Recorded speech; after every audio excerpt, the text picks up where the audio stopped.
우리는 가족을 위해서는 무엇이든지 다 할 수 있는 마음이 있습니다. 사랑하는 아내와 남편을 위해서는 저 하늘에 달도 별도 다 따준다는 그 약속으로 함께 결혼하고 지금까지 살아왔습니다. 그리고 함께 살다 보니 사랑하는 자녀들이 또 태어나고 그 자녀들을 키우다 보니 정말 부모님들은 먹을 것이 없더라도 그 자녀들에게는 맛있는 것을 더 먹이고 싶고 또 그 자녀들에게는 더 잘해주고 싶은 것이 아마 우리 부모님들의 마음일 겁니다. 또 손주들이 태어나니까 그 손주들은 자녀들보다 더 예쁩니다.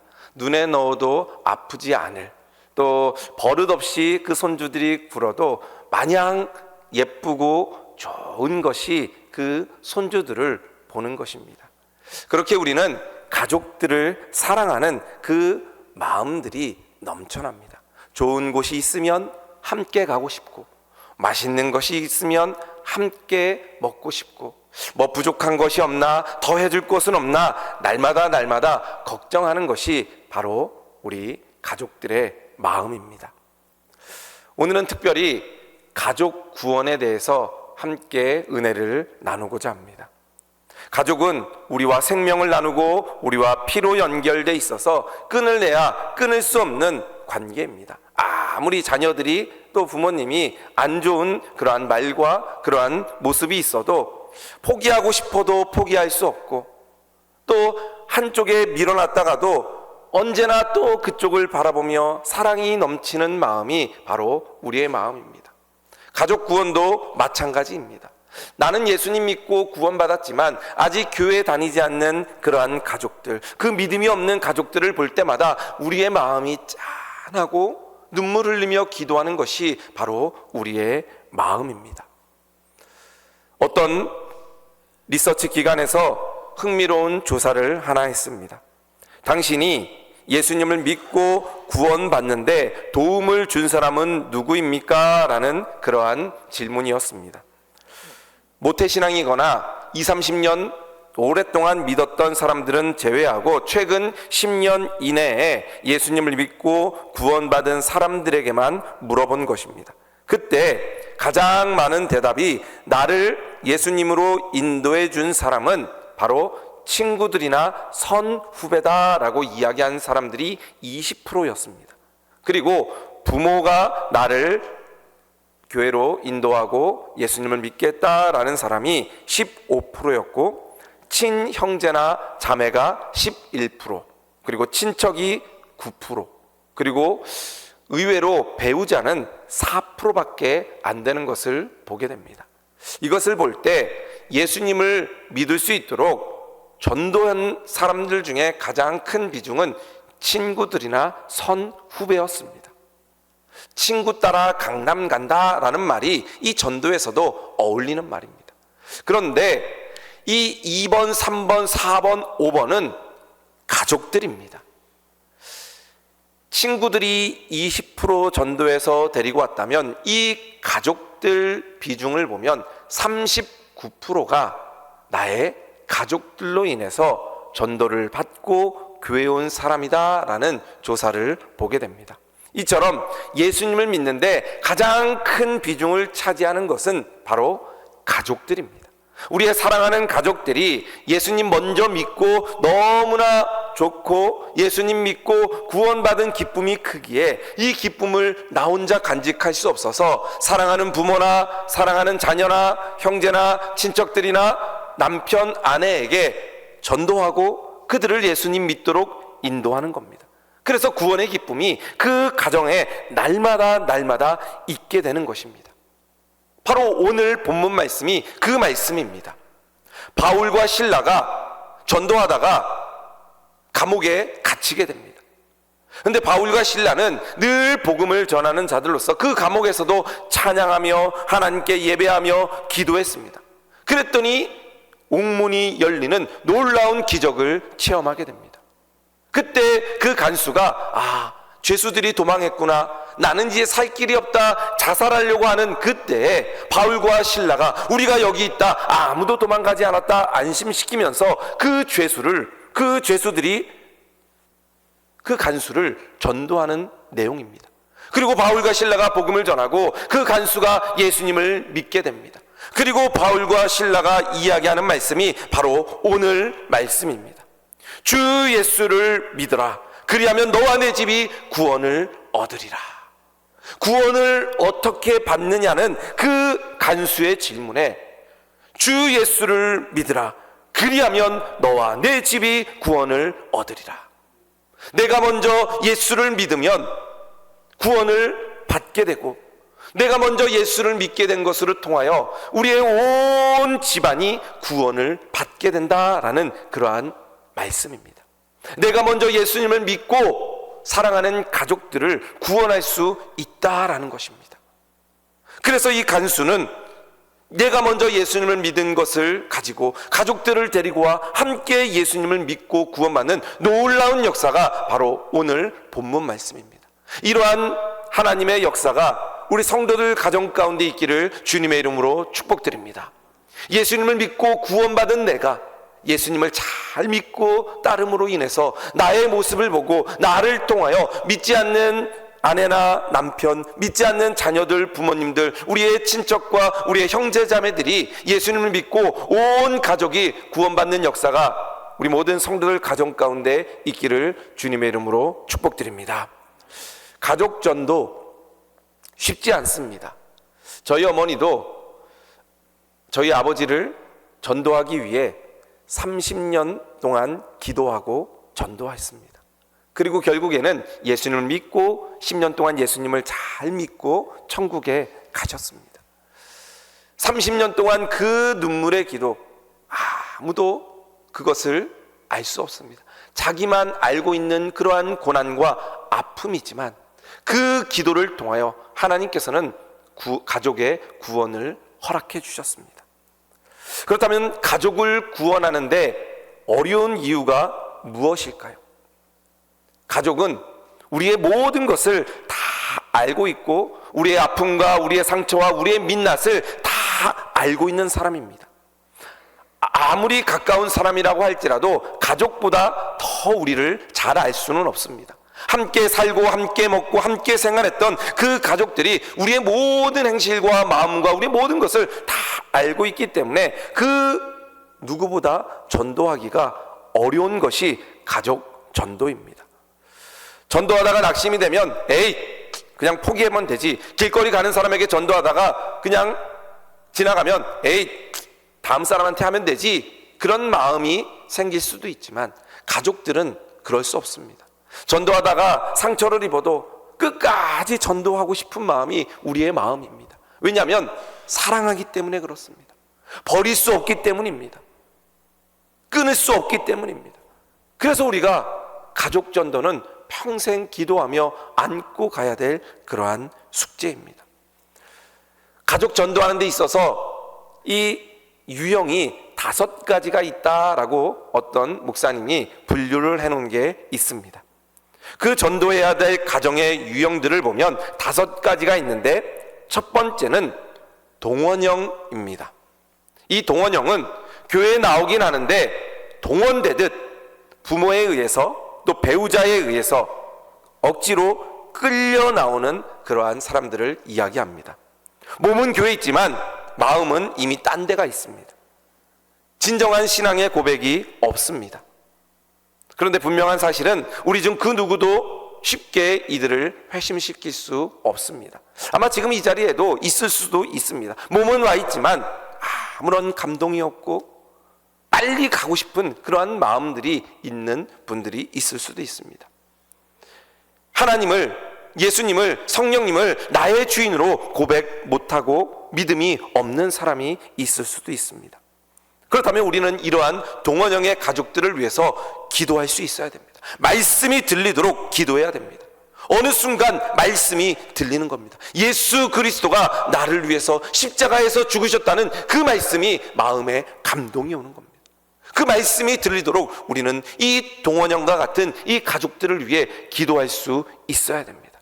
하나님의 은혜가 그들 가운데 들어갈 수 있도록 우리는 그들을 위해 더욱 힘써 말씀이 들리고 보이고 그 하나님을 고백할 수 있도록, 예수님을 나의 주님으로 고백할 수 있는 날이 올 수 있도록 끝까지 기도할 수 있는 우리 성도들 되시기를 주님의 이름으로 축복드립니다. 또 우리가 전도해야 될 가정의 유형에 보면 밀당형이 있습니다. 이 밀당형은 교회에 올 듯 안 올 듯 하면서 우리의 마음을 애태웁니다. 가끔은 가족들의 권유에 못 이겨서 1년에 한두 번 교회에 오기도 합니다. 그러나 꾸준히 출석하지 않습니다. 동원형은 교회에 등록도 하고 교회도 매주 나오지만 자기 신앙 고백을 못하고 예수님을 믿는 믿음이 없는 사람이라면 이 밀당형은 가끔 1년에 한두 번 교회 오는 수준입니다. 제가 부목사로 있을 때 어떤 가정을 보면 그 집사님, 여자 집사님은 교회에 잘 나옵니다. 구역장도 합니다. 근데 남편은 교회에 1년에 한두 번 나옵니다. 그런데 매 주일마다 이 아내를 교회 마당까지 태워줍니다. 그리고 교회 주차장 차 안에서 유튜브를 보면서 예배 드릴 때 본인은 그냥 주차장에 있는 겁니다. 교회는 오지만 들어오진 않습니다. 그리고 1년에 한두 번 크리스마스나 절기 때 교회를 부인 따라 들어옵니다. 그 여자 집사님이 이야기하기를 오늘은 남편이 왔습니다. 그래서 남편이 어떻게 오셨습니까? 그랬더니 주중에 주식이 올라서 남편이 기분 좋다고 부인을 따라서 교회 왔다고 합니다. 좋은 일이 일어나면 부인 기분 맞추려고 교회 한 번 오고, 또 나쁜 일이 생기면 이런 교회 왜 가냐, 이런 하나님 왜 믿냐 하면서 교회도 안 태워줄 때도 있다고 합니다. 밀당형입니다. 자기가 기분이 좋으면 교회 가고 기분이 안 좋으면 교회 안 가고, 이런 밀당형이 있다라는 것입니다. 이런 유형일수록 포기하지 않고 끝까지 기도하며 위로와 사랑을 주어야 됩니다. 하나님이 그 사람을 얼마나 사랑한지 그 사랑을 느낄 수 있도록 해 주어야 됩니다. 하나님의 사랑으로 끝까지 그들을 품으면서 포기하지 않고 그들을 사랑하는 마음으로 그들을 섬겨야 되는 것입니다.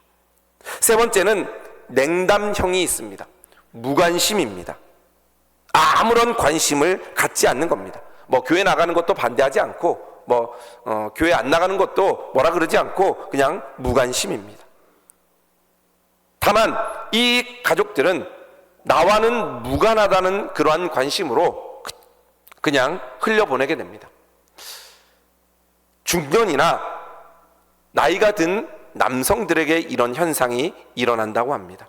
그런데 이분들일수록 더욱 포기하면 안 됩니다. 젊었을 때는 막 호통도 치고 큰 소리 갖고 내가 다 할 수 있어 라는 관심을 가지고 당신은 교회가 나는 안 믿을 거야 라고 하는데, 나이가 들면 그 호랑이 같은 성격이 점점 줄어들어서 어디 갈 데 없나, 아내가 나를 데려가지 않나, 이렇게 기다리고 있습니다. 우리 아버님이 이런 성격이셨습니다. 나이 60 될 때까지 직장 다니면서 나는 직장에 열심히 할 거야, 알아서 다녀 했는데 60 퇴직하고 나니까 아무것도 하실 일이 없는 겁니다. 그러다 보니까 아내도 교회 가고 자녀들도 교회 가니까 은근히 기다리고 계시다가 한번 교회 같이 가시면 어때요? 하니까 못 이기는 척 끌려 나오셨다가 교회에 다니게 되는 겁니다. 무관심한 분들은 나중에 힘이 빠지고 나면 저절로 교회에 나오게 되는 겁니다. 이런 여러분들도 이런 무관심형이 있다면 여러분들이 포기하지 않고 그때를 기다리면서 기도하고 전도할 수 있기를 바랍니다. 네 번째는 안티형이 있습니다. 다른 말로 공격형입니다.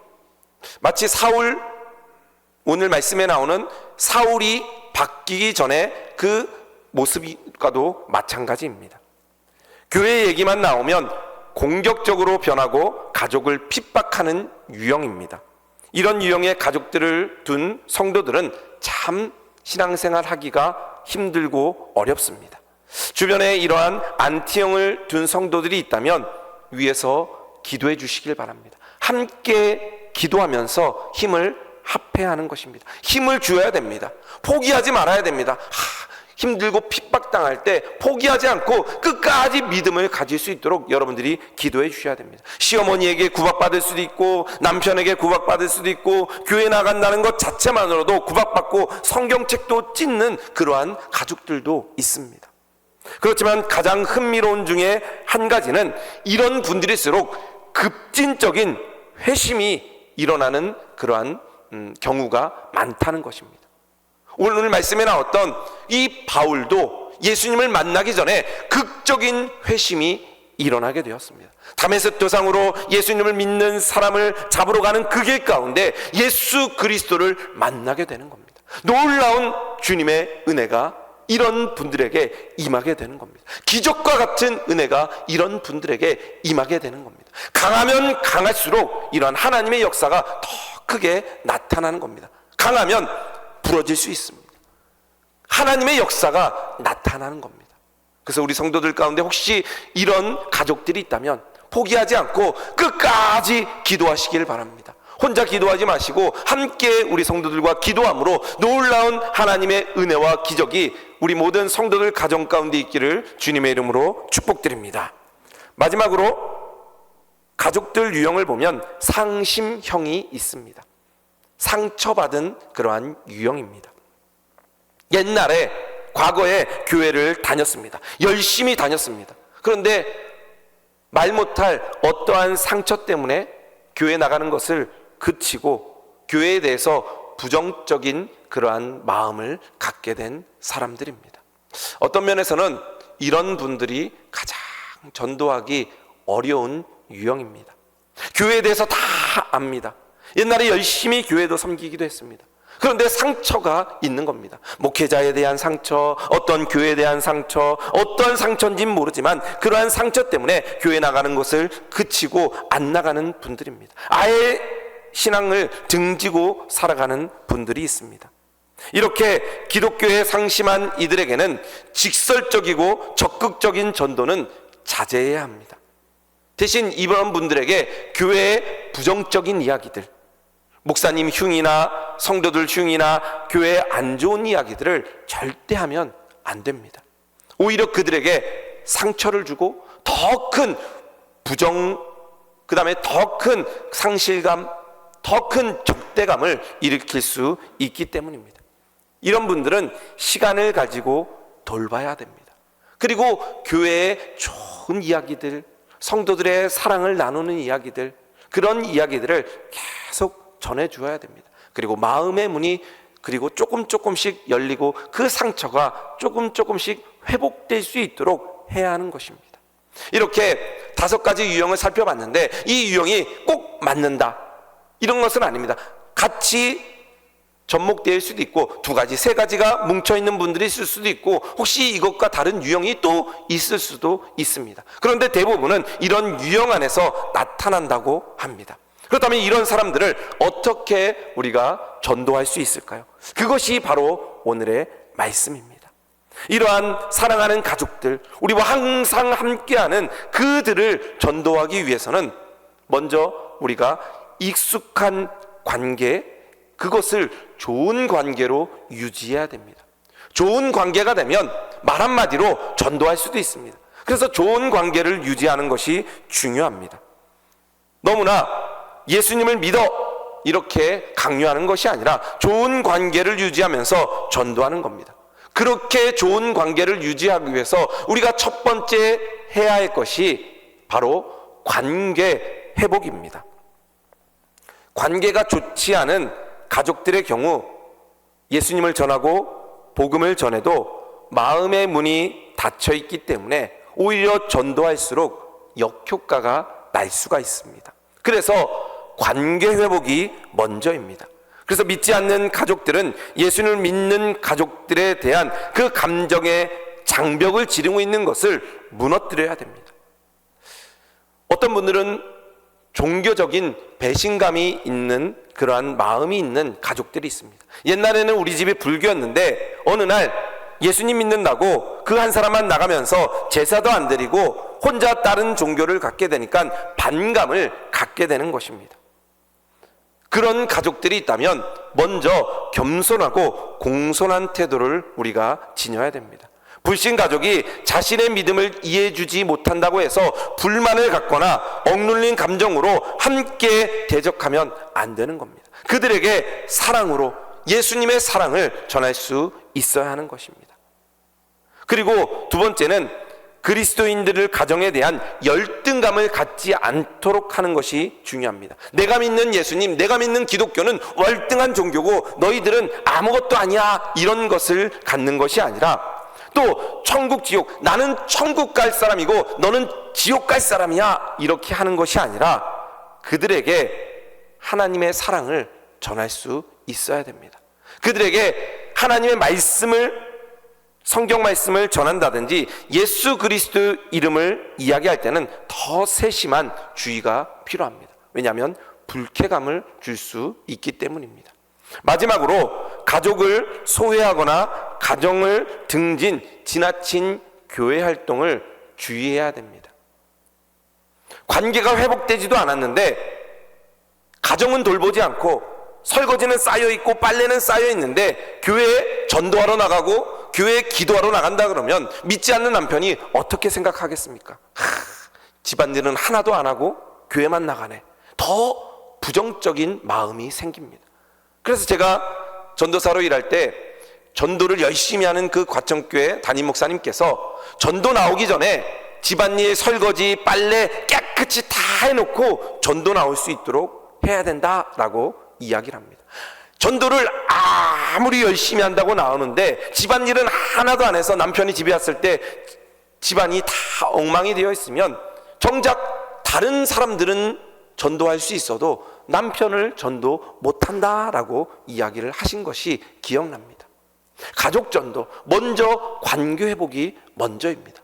그래서 교회 활동도 열심히 하지만 가정 일도, 가정에 해야 될 일들도 열심히 하는 그것이 중요합니다. 먼저 이런 일들을 함으로써 우리 가족들과의 관계 회복이 먼저입니다. 어떤 문제, 종교적인 문제라든지 아니면 어떠한 감정적인 문제라든지 아니면 어떠한 이런 일적인 문제를 통하여서 먼저 관계를 회복하는 것이 먼저입니다. 우리 성도들이 먼저 관계를 회복할 수 있는 우리 성도들 되시기를 주님의 이름으로 축복드립니다. 우리 가족들 가운데 끊어졌던, 막혔던 그런 관계가 있다면 그 관계를 먼저 회복할 수 있도록 여러분들이 사랑으로, 용서로 그 가족들에게 관계를 회복할 수 있는 우리 성도들 되시기를 주님의 이름으로 축복드립니다. 또 두 번째는 사랑과 인내로 섬겨야 합니다. 불신 가족에 대해 효과적으로 전도하려면 먼저 불신 가족이 가지고 있는 마음의 상처를 먼저 깨끗이 씻어내는 것이 중요합니다. 그리스도인 가족이 진심으로 용서하고 사랑하는 마음을 가지지 못한다면 믿지 않는 가족들은 복음에 대해서 더 적대감을 갖게 됩니다. 복음을 말하기 전에 불신 가족이 사랑을 느낄 수 있도록 해야 합니다.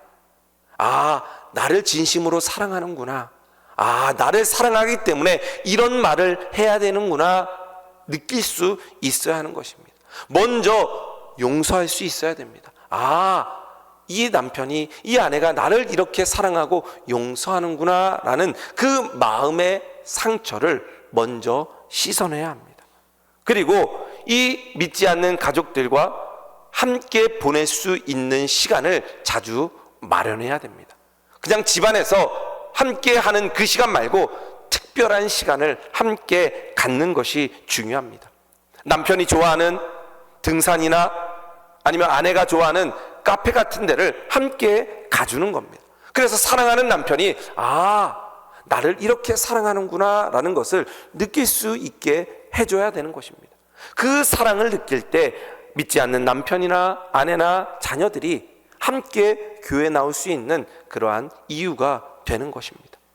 그리고 자신의 믿음을 고백할 수 있는 결정적인 순간을 놓쳐서는 안 됩니다. 그냥 좋은 데만 가고 끝, 이것이 아니라 그런 좋은 시간을 가지면서 나의 믿음을 고백할 수 있어야 됩니다. 여보, 내가 예수님을 나 혼자 믿었더니 예수님 믿는 게 너무 좋은데 여보, 나 혼자 천국 가기 너무 싫어. 당신하고 행복하게 이 세상에 살다가 또 천국 가고 싶어. 자신의 믿음을 고백할 수 있어야 하는 것입니다. 또 효과적인 전도를 위해서 총동원 주일이나 전도 집회 같은데 초청을 해야 됩니다. 여보, 우리 이번에 4월 5일 부활주일날 총동원 주일 하는데 한 번만 교회 같이 가주지 않을래? 이렇게 좋은 관계를 유지하면서 복음을 전하고 이러한 특별한 행사를 이용해야 하는 것입니다. 그리고 그들이 교회에 나올 수 있도록 교회 문턱을 낮추는 것이 중요한 것입니다. 사랑을 받은 사람들은 어떠한 대가를, 어떠한 것을 해주기를 원하는 마음이 생깁니다. 받은 사랑이 있다면 자신도 무엇 하나는 해줄 수 있는 그러한 마음이 열리게 되는 겁니다. 그리고 소그룹 가운데 함께 참여시켜야 됩니다. 교회 나왔을 때 믿음의 사람들을 소개시켜주고 어울릴 수 있도록 해야 된다라는 것입니다. 우리 권사님들, 우리 장로님들 개인적으로 만나는 그 시간 가운데 함께 부부들이 모일 수 있도록 시간을 갖는 겁니다. 믿음의 사람들을 계속해서 붙여주는 겁니다. 그래서 만날 때마다 함께 교회 얘기하고 함께 신앙생활 얘기하고 하면서 점점 교회와 가까워질 수 있도록 하는 겁니다. 세상 친구들을 만나는 것이 아니라 믿음의 사람들을 만나면서 관계를 돈독히 하는 것이 중요합니다. 이처럼 사랑과 인내로서 시간은 걸리지만 그들을 위해 기도하며 우리의 사랑을 보여주고 사랑을 느낄 수 있도록 하는 것이 필요하다라는 것입니다. 그리고 가장 중요한 세 번째는 삶으로 전도하는 겁니다. 불신 가족을 전도하는 방법은 시도 때도 없이 성경에 나오는 그 성경 말씀을 전하는 것이 아닙니다. 진화론이냐 창조론이냐 그걸 갖고 싸우는 것이 아닙니다. 그들을 믿지 않는 가족들을 전도하는 방법은 우리의 삶으로 전도하는 것입니다. 우리의 사랑과 기도로 전도하는 것입니다. 천국과 지옥이 있다. 너 그렇게 살다가 지옥 가. 이렇게 전도하는 게 아니다라는 것입니다. 가족을 전도하기 위해서는 먼저 믿는 우리가 믿지 않는 남편들, 아내들, 자녀들을 최고로 사랑하는 겁니다. 우리가 죄인 되었을 때 사랑해 주신 그 예수 그리스도의 사랑을 그들이 느낄 수 있도록 오직 사랑으로 역사하는 힘만이 필요한 것입니다. 주님이 우리를 사랑하셨기에 그 사랑을 십자가에서 몸소 보여주셨듯이 우리가 그 사랑하는 가족들을 사랑한다는 것을 삶으로 보여줘야 됩니다. 아, 내 남편이 나를 사랑하는구나. 아, 내 아내가 나를 사랑하는구나. 우리 부모님이 나를 사랑하는구나. 아, 우리 자녀가 나를 사랑하는구나. 그 사랑을 보여주는 겁니다. 예수님의 사랑을 먼저 보여줄 수 있어야 하는 것입니다. 우리의 삶으로 그들에게 사랑을 보여줄 수 있어야 됩니다. 우리의 변화된 모습을 보여줄 수 있어야 됩니다. 예수님을 믿고 난 다음에 우리의 변화된 모습을 그들에게 보여줄 때 그들도 우리들의 변화된 모습을 보고 예수 그리스도를 믿고 주님께로 돌아오게 되는 것입니다. 바로 우리가 하나님을 만나고 행복하다, 하나님을 만나고 너무나 행복하다, 그 마음을, 그 삶을 보여줘야 되는 것입니다. 바울과 실라처럼 감옥에 갇혀 있지만 하나님을 찬양하고 하나님을 예배할 때 그 기쁨이 넘치고 기적이 일어나는 그 모습을 보았던 그 간수가 예수님을 믿고 구원받고 변화된 모습을 통하여 그 가족들이 구원에 이르는 그것을 보는 오늘 말씀처럼 우리가 예수님을 믿고 예수님의 말씀을 듣고 놀라운 기적을 체험하며 그 구원받은 사랑으로 우리의 변화된 모습을 통하여 우리 믿지 않는 가족들이 아, 나도 예수 그리스도를 믿어야 되겠구나. 아, 사랑하는 남편, 사랑하는 아내, 사랑하는 부모님, 사랑하는 자녀들이 믿는 그 예수님을 나도 믿겠다라는 삶으로 전도해야 하는 것입니다. 우리의 모습을 되돌아보십시오. 나의 모습을 되돌아보십시오. 솔직하게 고백해 보십시오. 예수님을 믿고 있는 나의 모습을 통하여 내가 만약에 다른 눈으로 나를 본다면, 나의 모습을 보고 여러분들이라면 예수님을 믿으실 것 같습니까? 내 모습을 내가 바라볼 때, 그 모습을 보고 따라서 한번 교회 가볼까? 이런 모습이 든다면 여러분들은 믿음 생활 잘하고 있는 성도들입니다. 그러나 나의 눈으로 나를 바라봤을 때 부족한 것이 있다, 그런 모습이 보인다면 주님 앞에 더 기도하며 더 사랑을 품고 주님이 주시는 그 사랑으로 채우시고 성령 충만함으로 다시 우리 모든 것들을 회복시킬 수 있고 그 사랑을 더 회복시킬 수 있는 우리 성도들 되시기를 주님의 이름으로 축복드립니다. 가족전도 쉽지 않습니다. 그러나 우리들이 꼭 해야 되는 일입니다. 왜냐하면 가장 사랑하는 사람들이기 때문입니다. 사랑하는 남편, 사랑하는 아내, 사랑하는 자녀들, 사랑하는 부모님들, 사랑하는 형제들, 사랑하는 친척들, 함께 믿음 생활하고 함께 천국에 가서 영원한 생명을 얻고 살아가야 되는 우리의 사랑하는 가족들입니다. 그 가족들 이번 총동원 주일에 함께 복음 전하고 함께 구원받는 놀라운 역사가 우리 모든 성도들 가운데 있기를 주님의 이름으로 축복드립니다.